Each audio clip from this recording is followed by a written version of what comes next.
Hello everyone, welcome to back my channel. स्वागत है दोस्तों आपका मेरे चैनल में। और आज का वीडियो भी बहुत ज़्यादा खास है क्योंकि एक अच्छी न्यूज़ आ रही है bar council of Uttar Pradesh से।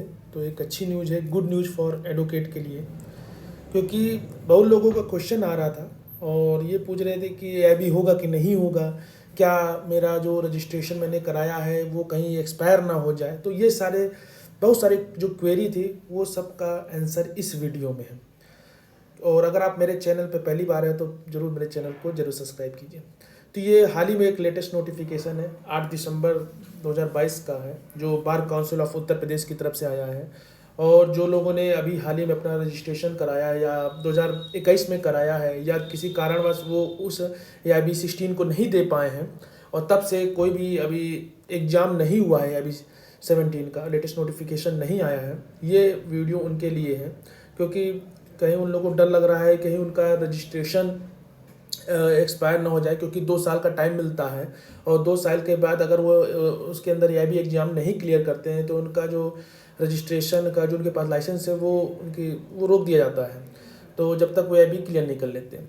तो उनके मन में बहुत सारे डाउट्स रहते हैं। तो ये काफ़ी क्वेरी मेरे पास थी और लोग यही पूछ रहे थे बार बार, तो मैंने आज एक उनका जो डाउट्स है उसको क्लियर करने की कोशिश की है इस वीडियो में।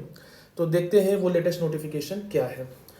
तो हाल ही में जो bar council of Uttar Pradesh में जो लेटेस्ट नोटिफिकेशन आया, आप ऊपर देख रहे होंगे कि 8/12/2022 का है।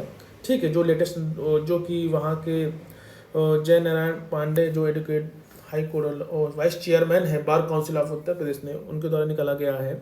और उसमें साफ साफ ये लेटेस्ट नोटिफिकेशन ये दिया गया है कि AIB परीक्षा का जो प्रकरण है 12वीं सर्वोच्च न्यायालय में जो लंबित और बार काउंसिल ऑफ इंडिया के अग्रिम आदेश के पश्चात ही परीक्षा होना सुनिश्चित होगा। क्योंकि AIB का जो लेटेस्ट नोटिफिकेशन 17 का है, क्योंकि सुप्रीम कोर्ट में ये केस पेंडिंग है, तो जब तक वहाँ से कोई डिसीजन नहीं आता तब तक कोई लेटेस्ट नोटिफिकेशन अभी नहीं आने वाला है। तो जब तक आपको वेट करना है, जब तक कोई वहाँ का केस सुप्रीम कोर्ट में जो केस है वो क्लियर ना हो जाए वहाँ पे।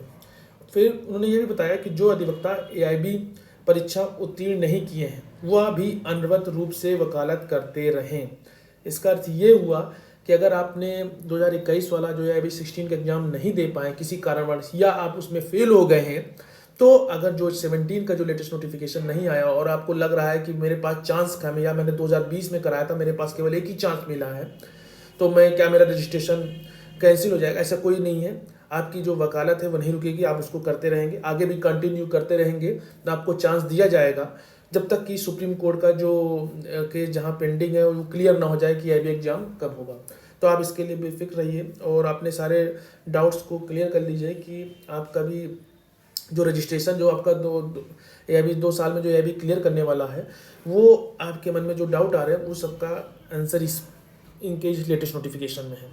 तो आशा करते हैं ये बात आप समझ गए होंगे कि अगर आपने 2020 में रजिस्ट्रेशन कराया है या किसी कारण आप फेल हो गए हैं AIB 16 को, तो आप इस बात से मत डरिए और अपना वकालत आगे कंटिन्यू करते रहिए, क्योंकि इन्होंने हाल ही में bar council of Uttar Pradesh ने लेटेस्ट नोटिफिकेशन में क्लियर कर दिया है, क्योंकि लोगों के मन में यही बहुत ज़्यादा क्वेश्चन था।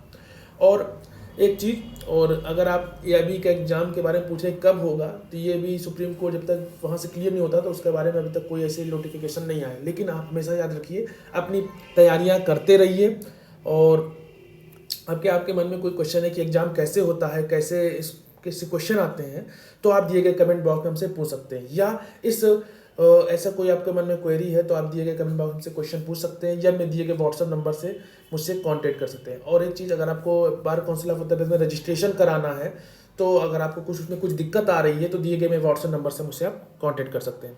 और एक चीज़ और, अगर आप मेरे चैनल पर नए हैं तो पहले मेरे चैनल को जरूर सब्सक्राइब कीजिएगा। तब तक के लिए धन्यवाद।